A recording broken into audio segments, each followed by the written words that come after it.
प्यारे बच्चों, आज हम कक्षा 7 की गणित की वर्कशीट करने वाले हैं। Worksheet number 38। वर्कशीट नंबर 38 है बच्चों, पूर्णांक का गुणन। पूर्णांकों की गुणा हमें करना सीखेंगे। इसके अंदर बार बार जोड़ने की प्रक्रिया ही गुणा है। बार बार जोड़ें या गुणा करें एक ही बात है। यदि हम 5 को 3 बार गुणा कर 3 बार जोड़ें या फिर 5 को 3 से गुणा करें, 15 ही हमें प्राप्त होगा। 5 को 3 बार जोड़कर देखिए 15 मिलेगा, और या फिर 3 की गुणा 5 के साथ कर दीजिए, 15 ही हमें प्राप्त होगा।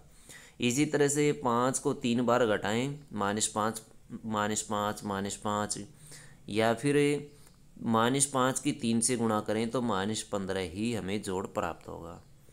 अब हमें इन्हें संख्या रेखा पर निरूपित करते हैं। तो बच्चों देखिए, संख्या रेखा पर ये -15 को निरूपित किया गया है। देखिए 0 से -5, -5 से -10 और -10 से -15 तक 3 बार गुणा हुई है। तो 3 बार -5 को 5 स्टेप चलते गए तो -15 हमें प्राप्त हो गया। आगे देखिए बच्चों, गुणा करने का तरीका देखते हैं। 3 गुणा 5 15 होता है, 2 गुणा 5 10 होता है, या 15 में से 5 घटाए तब भी 10 आता है। 1 गुणा 5 5 होता है, 10 में से 5 घटाए 5 आएगा। 0 की 5 के साथ गुणा करें 0 आएगा, या फिर 5 में से 5 घटाएं तब भी 0 आएगा।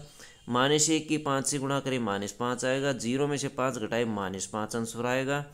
-2 की 5 के साथ करें -10 आएगा, और -5 और -5 को जोड़ें तो भी -10 आएगा, क्योंकि माइनस माइनस के हैं जुड़ जाते हैं।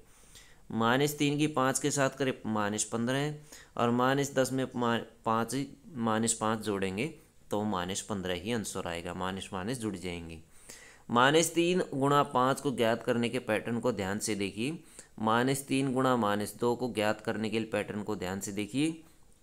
अब देखिए बच्चों, -3 गुणा 4 -12, -3 गुणा 3 -9, या फिर -12। ये देखिए ध्यान से, दो माइनस इकट्ठी हो गई हैं इसके अंदर। -12 -3, तो माइनस माइनस प्लस हो जाएगा। इसको ऐसे करेंगे, -12 + 3। अब ये -12 में 3 जोड़ेंगे तो -9 आंसर आएगा। माइनस का बड़ा है इसलिए -9 आंसर आएगा। फिर नेक्स्ट में देखिए बच्चों, इसमें भी इसी तरह किया गया है। -3 की गुणा करेंगे 2 के साथ 6 आएगा। माइनस का बिल्कुल सही है। फिर देखिए नेक्स्ट दिया गया -9 -3। ये माइनस, दोनों माइनस हैं, ये दोनों प्लस हो जाएंगी। -9 -+3 हो जाएगा, और इसको हम ऐसे भी लिख सकते हैं 3 -9, या -9 + 3, तो -6 आंसर आएगा। 3 में से 9 घटाएंगे, -6 आंसर आएगा। फिर आगे बच्चों, ये है -3 की 1 के साथ गुणा करेंगे -3, और इसको फिर जोड़ेंगे, ये फिर -3 आएगा। उसी तरीके से -3 की 0 के साथ गुणा करेंगे 0, और ये वाला देखिए बच्चों, -3 ऑफ -3, ये वाली माइनस और माइनस प्लस हो जाएंगी, तो -3 + 3, या फिर इसको हम लिख सकते हैं 3 -3, 0 आंसर आएगा। तो उल्टा हम इसको ऐसे लिख सकते हैं वापस। तो बच्चों देखिए, -3 की -1 से गुणा करी हमने तो 3 प्राप्त हुआ। 0 में से -3 घटाने पर 0 -3, 0 माइनस माइनस प्लस हो जाएगी, 0 + 3 3 आ जाएगा आंसर। उसके बाद हम -3 की -2 के साथ गुणा करेंगे 6 आएगा। -3 और -3 के अंदर -3 को घटाएंगे तो 6 ही आंसर आएगा। माइनस का जब घटाया जाता है वो प्लस हो जाता है। यदि a एक धनात्मक पूर्णांक है तब b एक ऋणात्मक पूर्णांक है, तो गुणा जो है वो ऋणात्मक आएगी। a गुणा -b, a -ab। यदि a और b ऋणात्मक पूर्णांक है, दोनों के दोनों, तो दोनों की गुणा करने पर हमें धनात्मक प्राप्त होगा। पूर्णांकों के गुणन के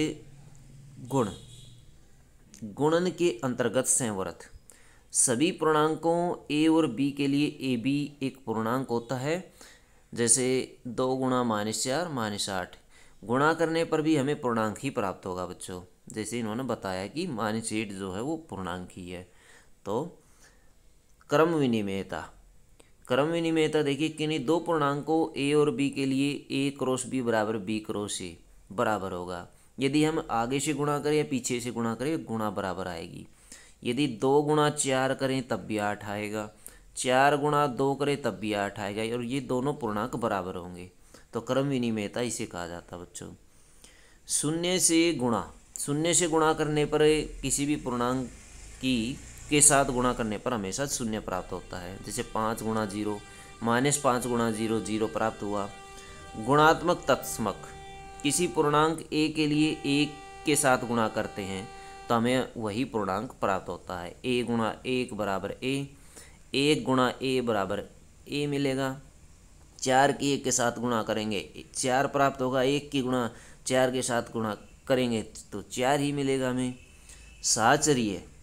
साहचर्यता, किसी 3 पूर्णांकों a b c के लिए ये नियम याद रखें बच्चों, a गुणा b, पहले a और b की गुणा करें और फिर c के साथ गुणा करें। पहले b और c की गुणा करें और फिर a के साथ गुणा करें, तो ये दोनों बराबर होते हैं हमेशा। जैसे ऊपर एक एग्जाम्पल दिया गया है, ये देखिए 5 गुणा 2 10 होता है, 5 दूनी 10। अब 3 के साथ कर दीजिए गुणा, 10 या 30 मिलेगा। फिर है 5 के साथ गुणा करेंगे इसकी 2 गुणा 3 की, 2 गुणा 3 की पहले गुणा करिए, 2 तिया 6 और 5 के 30 ही हमें प्राप्त हुआ है। तो आगे पीछे गुणा करने पर हमें वही प्राप्त होता है। ये सारी साहचर्यता गुण होता है। वितरण गुण, किन्हीं 3 पूर्णांकों a b c के लिए a cross b plus c और a cross b plus a cross c बराबर होता है। हम क्या करेंगे बच्चों, b और c को जोड़ लेंगे और फिर a से गुणा कर देंगे, या फिर a और b की गुणा कर लेंगे और a और c की गुणा कर लेंगे, फिर दोनों को जोड़ देंगे, तो बच्चों ये बराबर मिलता है हमें। जैसे हमारे पास 3 संख्याएं हैं 5 3 और 2, 3 और 2 को हम जोड़ ले 5 मिलेगा, तो 5 की 5 के साथ गुणा आएगी 25 मिलता है, बिल्कुल 25 आंसर आया हुआ है। लेकिन यदि हमें 5 की गुणा करें 3 के साथ 15 मिलेगा, और 5 की गुणा करें 2 के साथ भी तो 10 मिलेगा, और दोनों को जोड़े तो हमें 25 ही मिलता है। तो ये वितरण गुण होता है बच्चों। इस तरीके से आप इसको कर सकते हैं। आओ अभ्यास करें। वर्कशीट के क्वेश्चन देखिए बच्चों। निम्नलिखित गुणनफलों को ज्ञात करें। 3 गुणा -1 क्या आएगा, -3 आएगा। क्या आएगा, -3 आएगा। 21 -21 की ओर -21 है और -30 है। पहले तो माइनस प्लस कर देंगे, अब इनकी गुणा करेंगे तो 210 हो जाएगा, 0 इसके साथ अटैच कर दें। अब 3 के साथ गुणा कर लें इसकी, 3 0 0 3 एकम 3 3 दूनी 6 630 आ जाएगा आंसर इसका बच्चों। -15 की 0 के साथ करेंगे तो हमें 0 ही प्राप्त होगा। -316 की -1 से करेंगे तो 316 आंसर आएगा, क्योंकि माइनस प्लस हो जाता है। -3 की कितने के साथ गुणा करें कि हमें 27 प्राप्त हो, 3 निमा 27, माइनस के 9 के साथ, क्योंकि प्लस का आंसर है तो -9 आएगा यहाँ पे। 5 7 35 -7 आएगा, माइनस का आंसर है तो 5 7 35 माइनस का हो जाएगा, और 7 8 56 माइनस का आ जाएगा। 0 के साथ गुणा करोगे 16 की तो 0 ही प्राप्त होगा। तो बच्चों ये थी आपकी मैथ की वर्कशीट। अगर वीडियो अच्छी लगे तो लाइक करें, हमारे